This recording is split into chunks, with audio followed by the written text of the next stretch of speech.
So, screen recording start అయితే ఎవరు మాట్లాడుతుంటే ఆహ్, నిన్న జాప్ ఇన్‌స్టాల్ చేసుకోమని చెప్పాను గదా! సో, ఫస్ట్ జాప్ ఇన్‌స్టాల్ చేసుకున్నాక ఇక్కడ మీకొస్తే ఇక్కడ జాప్ అని కొడితే మీకు ఇక్కడ జాప్ కంట్రోల్ ప్యానెల్ అని ఒకటొస్తది. ఓకే.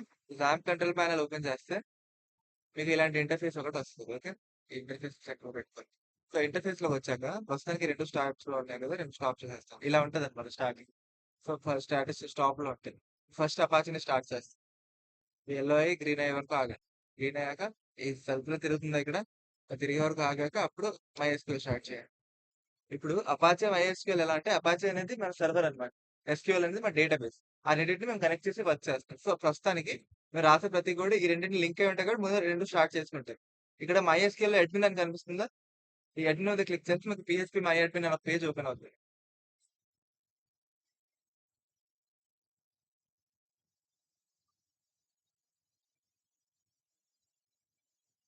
లోపల మన నెస్టెడ్ డాక్స్ ఓపెన్ చేసుకుంటా. సో, ఇది ఓపెన్ అవుతుంది. బ్యాక్‌గ్రౌండ్‌లో మనకి నా దగ్గర ఆల్రెడీ పాత జాంప్ ఉండేది. కొత్త జాంప్ వల్ల నాది జాంప్ న్యూ అని ఉంటది. మీది జాంప్ అని ఉంటది. ఈ ఫోల్డర్ లోపల మీరు రాసుకుంటారు. బట్ నాది కొత్త జాంప్ కాబట్టి జాంప్ న్యూ అని సేవ్ చేసుకున్నాను. దీంట్లో హెచ్‌డి డాక్స్ లోపల నా ప్రాజెక్ట్స్ అని రాసుకున్నాను. సో, ఇప్పుడు మనం రన్నింగ్ ప్రాజెక్ట్స్ అవి. సో, అది కాకుండా కొత్త ప్రాజెక్ట్ ఒకటి తీసుకున్నాం. ఫోల్డర్ డెమో డెమో అని తీసుకున్నాను ప్రాజెక్ట్ పేరు. ఓకే. దానికి వీఎస్ కోడ్ రన్ చేద్దాం. విజువల్ స్టూడియో ఇంకా సో, వీఎస్ కోడ్‌లో రన్ చేసేటప్పుడు ఇప్పుడు ఇక్కడికెళ్ళి ఆ ఫోల్డర్ ఓపెన్ చేసుకోండి. This PC XAMPP new htdocs demo. Okay. So, demo లోపల లాగిన్ పేజ్ ఫస్ట్ మనం చేసే project PHP project login page అన్నమాట. So, first login dot HTML. Okay. Login dot HTML create చేసుకున్నాక హెచ్‌టీఎంఎల్‌లో ఒక ట్యాగ్ ఉంటది ఫార్మ్ అని చెప్పి. ఓకే. సో, ఫస్ట్ మనం ఎమిట్ అబ్రివియేషన్ తీసుకుందాం. అది అయిపోయాక నేను లాగిన్ పేజ్ హెడింగ్ పెట్టుకోవాలి.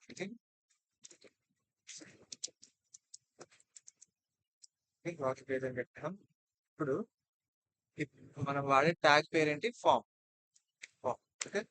ఫామ్ ఇలా పెట్టేసి ఈ ఫామ్ లోపల మన కోడ్ అంతా ఉండాలి. ఓకే. ఈ లోపల మన కోడ్ అంతా ఉండాలి. ఇలా ఉండాలి. ఇప్పుడు ఫామ్ యాక్షన్ అని ఉందా? ఈ యాక్షన్ లోపల ఏం రాస్తారంటే ఇక్కడ పిహెచ్పి కోడ్ ఏదైతే ఉందో ఇది ఇక్కడ లింక్ చేస్తాం అనమాట. సో, లాగిన్ లాజిక్ అని సేవ్ చేసుకుంటాను నా లాగిన్ పేజ్ పిహెచ్పిని. Okay. Dot PHP extension save చేసుకుంటాను. ఓకే. సో, ఇది లాగిన్ లాజిక్ డాట్ పిహెచ్పి అయింది. దీన్ని అలా వదిలేసి లాగిన్ డాట్ హెచ్టీఎంఎల్కి వెళ్ళి ఈ ఫామ్ యాక్షన్ లో లాగిన్ లాజిక్ డాట్ పిహెచ్పి అని కొట్టేస్తాం. Okay. So, login log dot పిహెచ్పికి ఫామ్ రీడైరెక్ట్ అవుతుంది. ఇప్పుడు ఈ ఫామ్ లో రెండు ఏం పెడతాం అంటే రెండు ఇన్పుట్ నేటెడ్ ఉండే మనకి ఇన్పుట్ టెక్స్ట్ ఫస్ట్ టెక్స్ట్ అంటే యూజర్ నేమ్ కదా. So, place holder name. ఇప్పుడు ఇంకోటి ఈ లోపల ఒక ప్రాపర్టీ ఏంటంటే నేమ్ అన్నమాట. So, name and name name ఏంటంటే ఇక్కడ నుంచి మీరు యూజర్ నేమ్ పంపిస్తున్నారా ఆ యూజర్ నేమ్ ఏంటి అని చెప్పడానికి నేమ్ అని పంపిస్తాం. ఈ నేమ్ ఏదైతే పెడతారో ఆ నేమ్ తో అక్కడ మనం PHP లో కాల్ చేసుకుంటాం. సో, యూజర్ నేమ్ కదా. User name. Okay. User name. So, input type text password లో పెట్టాలి కదా. సో, ఇన్పుట్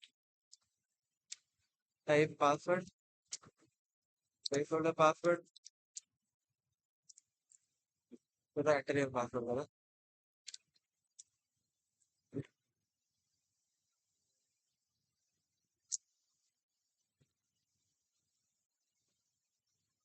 సేమ్ నేమ్ ఇక్కడ కూడా పాస్వర్డ్ అని పెట్టారు.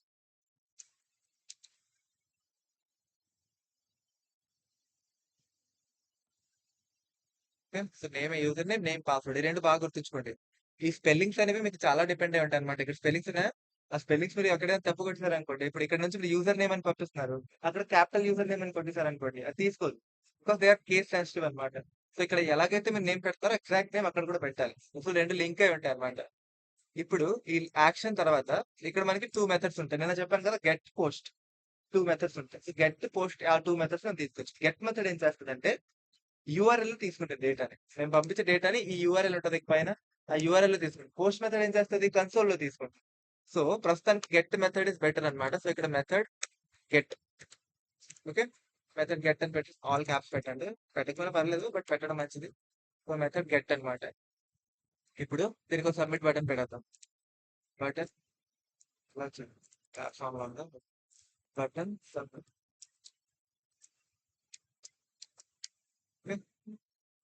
సో ఇది మన లాగిన్ పేజ్. సో ఇప్పుడు ఇక్కడ ఇక్కడ మీరు నార్మల్ HTML కి PHP HTML చేసిన డిఫరెన్సెస్ ఏంటంటే ఇక్కడ యాక్షన్ ఒకటి యాడ్ చేశారు. ఈ యాక్షన్ లో మీరు రాసే PHP కోడ్ లింక్ ఇక్కడ ఇచ్చారు. ఇక్కడ మెథడ్ ఇచ్చారా? ఈ మెథడ్ అక్కడ కూడా రాసుకుంటారు అనమాట. సో ఇప్పుడు PHP లోకి వెళ్తే PHP లోకి వచ్చాక ఇక్కడ మనం కోడ్ రాసే మొత్తం ఫస్ట్ చేసే పని ఏంటంటే క్వశ్చన్ మార్క్ PHP ఈ జీపీ అయిపోయిందా? PHP అండ్ దీన్ని ఇలా ఎండ్ చేస్తాను అనమాట. PHP ట్యాగ్ అయిపోయింది యాక్చువల్లీ. ట్యాగ్ ఇలా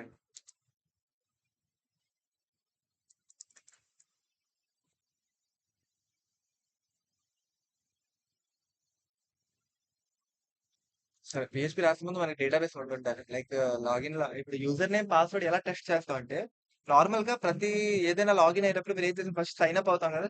సైన్ అప్ అయ్యాక లాగిన్ అవుతాం కదా. సో సైన్ అప్ లాగిన్ రెండు కలిపి ఎలా వర్క్ అవుతాయి అంటే ఫస్ట్ మన డేటాబేస్ లో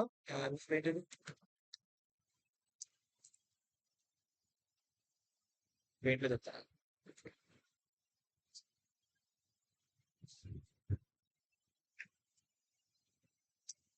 ఓకే సో మనకి ఎలా వర్క్ అవుతుంది అంటే ఫస్ట్ మీరు సైన్ అప్ చేస్తారు. ఎట్ చేస్తారు?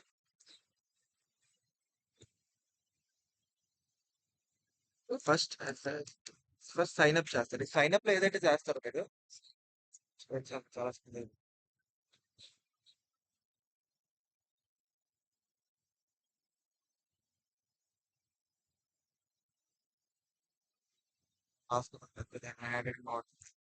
ఫస్ట్ సైన్ అప్ చాలు. మౌస్ బ్యాక్గ్రౌండ్ తీసి బాగుంది handwriting. Thank you. Sign up చేసినప్పుడు ఏం చేస్తాం అంటే సైన్ అప్ చేస్తున్నప్పుడు డేటాబేస్ లో మనం ఇక్కడ PHP మై అడ్మిన్ ఒకటి ఓపెన్ చేసుకున్నాం కదా. సో ఇది మన డేటాబేస్ అనమాట. సో డేటాబేస్ నుంచి మళ్ళీ ఇక్కడికి వద్దాం. ఇది ఎందుకు వదిలేసానంటే ఇందాక లోడ్ అవ్వలేదు. సో మన PHP మై అడ్మిన్ అని కొట్టారా? అడ్మిన్ అని కొడితే ఇలాంటి ఒక ఇంటర్ఫేస్ ఓపెన్ అవుతుంది. ఇక్కడ మీరు చూస్తే మల్టిపుల్ డేటాబేస్ ఉన్నాయి. ఫస్ట్ మీరు న్యూ అని ఒక డేటాబేస్ తీసుకున్నారు. ఓకే సో డేటాబేస్ ఇది న్యూ అని కొట్టినంటే ఈ ఇంటర్ఫేస్ వస్తుంది. ఇంటర్ఫేస్ లో ఇక్కడ ఏం చేస్తారంటే డేటాబేస్ నేమ్ ఒకటి పెడతారు. ఏంటి డేటాబేస్ నేమ్? ఏం పెడదాం? డెమో కదా మన వెబ్సైట్ పేరు. సో డెమో అని దేని పేరు కూడా పెట్టుకోవచ్చు. ఓకే ఎంటర్ కొడితే క్రియేట్ అయిపోతుంది. Okay database has been created అయిపోయింది కదా. సో డెమోలోకి వెళ్తే ఇక్కడ చూడండి డెమో ఇది అనమాట. సో ఇప్పుడు దీంట్లో మీరు టేబుల్ క్రియేట్ చేసుకోవచ్చు. సో ఒక టేబుల్ నేమ్ ఏంటి? ఇదేంటి? Login credentials user name so users అని పెడదాం. సో యూజర్స్ కదా లాగిన్ అవుతారు. సో యూజర్స్ అనే టేబుల్ యూజర్స్ అనే ఒక టేబుల్ తీసుకుందాం. ఓకే సో యూజర్స్ టేబుల్ లోపల మనం ఏటెట్ ఉంటది? యూజర్ అంటే ఏటెట్ పెట్టి రిజిస్టర్ అవుతాం? Name, password, phone number are email additional password అంతే కదా. సో ఇక్కడ చూడండి ఇది డేటాబేస్ ఆపరేషన్స్ అన్నమాట. ఇది SQL. బట్ మీకు SQL కోడ్ రాయకుండా PHP మై అడ్మిన్ ఏం చేస్తుందంటే జస్ట్ డ్రాగ్ అండ్ డ్రాప్ అనమాట.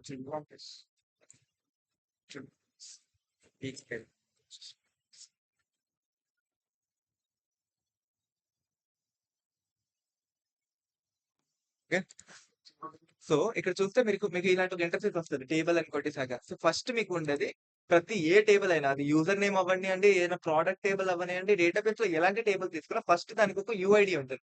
That is unique ID. అంటే దానికి ఒక ఐడి ఉంటుంది అనమాట. సో ఫస్ట్ మనం తీసుకున్నది user ID. Okay product ID అనుకోండి, ప్రోడక్ట్ ఐడి అని తీసుకుంటారు అలాగా. సో ఎప్పుడు స్పేస్ ఇవ్వాలంటే స్పేస్ కొట్టకండి. ఇక్కడ స్పేసెస్ ఎలా ఉండవు. ఇక్కడ అండర్ స్కోర్ వాడుకోండి. Okay so user ID ఇచ్చానా?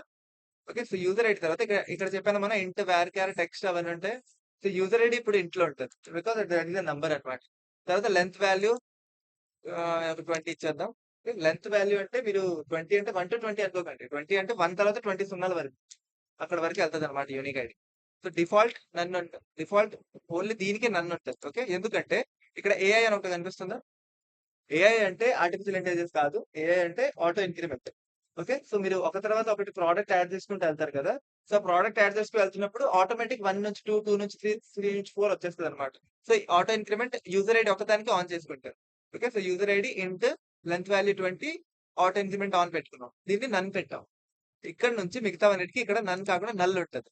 Like data అక్కడ లేకపోయినా అది ఎంటర్ అయిపోద్ది అనమాట డేటాబేస్ లోకి. లేదంటే ఎర్రర్ వచ్చేస్తుంది కదా. సో యూజర్ ఐడి తర్వాత యూజర్ నేమ్ ఉంటుంది. ఓకే. యూజర్ నేమ్ ఏంటి? క్యారెక్టర్ కదా! సో వార్‌చార్ అంటే వేరియబుల్ క్యారెక్టర్ అన్నమాట. అంటే దాంట్లో పర్సెంటేజ్ ఈ డాలర్ సింబల్ ఇవన్నీ కలిపి వచ్చేస్తాయి.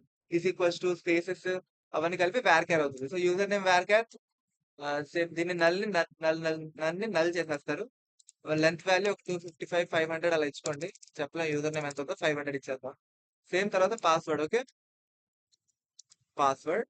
పాస్వర్డ్ ఏమో వార్‌చార్ ఉంటది. ఇక్కడ చూస్తున్నారా ఎన్ని ఉన్నాయో న్యూమరిక్స్‌లో small int, medium int, big int, decimal, float, double, real, bit, boolean, serial. Date and time ఉంటది. Date, time, timestamp okay. ఇవన్నీ అలా ఉంటాయన్నమాట. ఇవన్నీ మీరు అప్లై చేసుకోవచ్చు. సో ఇక్కడ క్యారెక్టర్‌లో చూడండి. క్యారెక్టర్ ఉంది, వేర్ క్యారెక్టర్. క్యారెక్టర్ అనేది జస్ట్ మీకు తెలిసి ఇంక టెక్స్ట్ తప్ప ఇంకేం రాదన్నప్పుడే క్యారెక్టర్ వాడాలి. లేదంటే ఎర్రర్స్ వచ్చేస్తాయి. సో మోస్ట్‌లీ మేము వేర్ క్యారే వాడతాం. దీన్ని వేర్ క్యార్ పెట్టేద్దాం. User name, password, phone number పెట్టేద్దాం. ఓకే. పిహెచ్ఎన్ఓ. పిహెచ్ఎన్ఓ అంటే ఫోన్ నంబర్. ఓకే. సో పిహెచ్ఎన్ఓ అని పెట్టి దీన్ని ఇంట్లో పెట్టకుండా వేర్ క్యార్ చేసేయండి. ఎందుకంటే +91 వస్తది కొంతమంది అలా యాడ్ చేసేస్తారు కదా! సో వేర్ క్యార్ చేశారు. అన్నిటికి వాల్యూ ఇచ్చేద్దాం ఏదో ఒకటి. ఎంతో కొంత మన ఇష్టం. బట్ ఇప్పుడు మన ఇష్టం. బట్ దాని మీద మన డేటాబేస్ సైజ్ డిపెండ్ అయి ఉంటది కాబట్టి మీకు ఎంత కావాలో అంతే ఇచ్చుకోండి. సో ప్రతిదాన్ని నల్ చేసేయండి. సో ఇది మన టేబుల్ ఫస్ట్ టేబుల్. సో కిందకెళ్తే ఇక్కడ సేవ్ ఉందా? సేవ్ కూడా వస్తది. మీకు ట్రీ స్ట్రక్చర్ ఐడియా ఉందా? ట్రీస్ డేటా స్ట్రక్చర్స్‌లో ట్రీస్ చదివారా? సో ఇదే ట్రీ స్ట్రక్చర్ అన్నమాట. ఇక్కడ చూడండి. న్యూ లోపల డెమో ట్రీ లోపల న్యూ యూజర్స్ ఉన్నాయి చూసారా? సో న్యూ కొడితే ఇంకోటి కొత్త టేబుల్ క్రియేట్ చేసుకోవచ్చు. యూజర్స్ టేబుల్‌కెళ్ళాలంటే యూజర్స్ టేబుల్‌కెళ్ళొచ్చు. సో ఇది యూజర్స్ టేబుల్ అన్నమాట. ఇక్కడ చూసారా user ID, user name, password, phone number. ఇప్పుడు దీంట్లో ఒక రాండమ్ డేటా మనం ఎంటర్ చేయాలనుకోండి. ఇక్కడ ఇన్సర్ట్ ఉంటది. ఇన్సర్ట్ ఉందా? ఇక్కడ. సో ఇన్సర్ట్‌లోకెళ్తే ఇక్కడ చూడండి. ఆటో ఇంక్రిమెంట్‌లో ఉంది కాబట్టి దీన్ని మనం టచ్ చేయాల్సిన అవసరం లేదు యూజర్ ఐడీ. సో యూజర్ నేమ్‌ని ఇక్కడ ఎంటర్ చేస్తాను. యష్. ఓకే. పాస్వర్డ్ నేను ఏదో ఒకటి పెట్టాలనుకుంటున్నాను. సో యష్@123 ఓకే. ఇది నా పాస్వర్డ్ అనుకో. Phone number 85208783 okay. ఇది నా ఫోన్ నంబర్. గ్రూప్‌లో ఉంది కదా! ఓకే. సో ఈ 3 డేటా ఇలా ఎంటర్ చేసాక ఇంకో టేబుల్ ఉంది ఇక్కడ చూసారా? ఇక్కడ కూడా మనం ఏదో ఒకటి ఎంటర్ చేసుకోవచ్చు. చరణ్ పాస్వర్డ్ ఏం పెడతారా? చరణ్ 1 2 3 4 5 ఓకే. సియాన్ అయిపోయింది అది. ఓకే. ఫోన్ నంబర్ ఏదో ఒకటి పెడదాం. ఓకే. ఫిలప్ చేసుకొని ఇక్కడ సేవ్ ఉంటది. సో ఇక్కడ మీరు గో అని కొడితే సేవ్ అయిపోతుంది. ఇక్కడ మీరు చూస్తే ఇప్పుడు బ్రౌజ్‌లోకెళ్తే ఇక్కడ చూడండి డేటా వచ్చిందా? యూజర్ ఐడీ 1, 2 వస్తే automatic. User name Yash Charan వచ్చిందా? పాస్వర్డ్ యష్123 చరణ్123 కూడా వస్తుందా? ఫోన్ నంబర్స్ వచ్చాయి. సో ఇది మీ డేటాబేస్ స్ట్రక్చర్. సో డేటాబేస్ ఇలా ఉంటది. ఇప్పుడు ఈ డేటాబేస్‌ని మనం పీహెచ్‌పీతో లింక్ చేసుకుంటాం. Already PHP my admin run అవుతుందా? సో ఇప్పుడు ఏం చేస్తామంటే ఈ డేటాబేస్‌లో ఉన్న డేటాని ఇక్కడ తీసుకెళ్ళి పెడతాం. మన పీహెచ్‌పీలో పెడతాం. సో ఈ డేటాబేస్ పేరేంటి? డెమో కదా! So PHP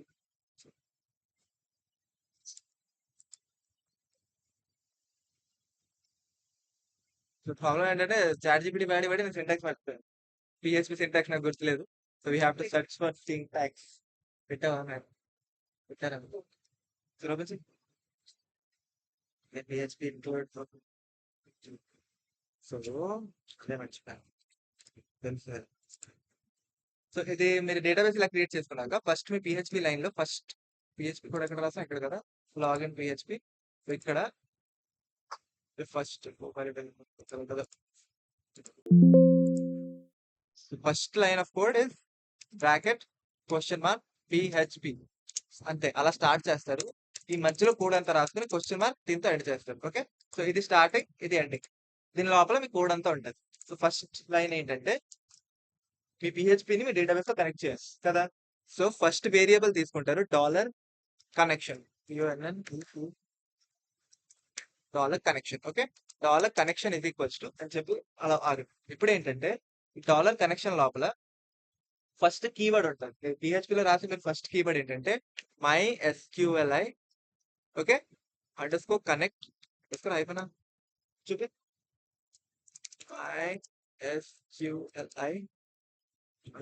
MySQLi_కనెక్ట్ okay. కనెక్ట్ లోపల బ్రాకెట్ స్టార్ట్ చేసి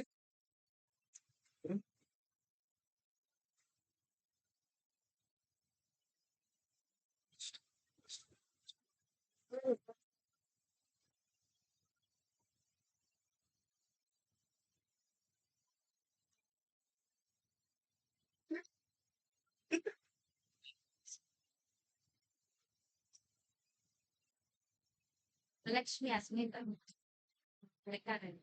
ఏం చూసేస్తున్నావు కానీ చూస్తారండి వీడియోస్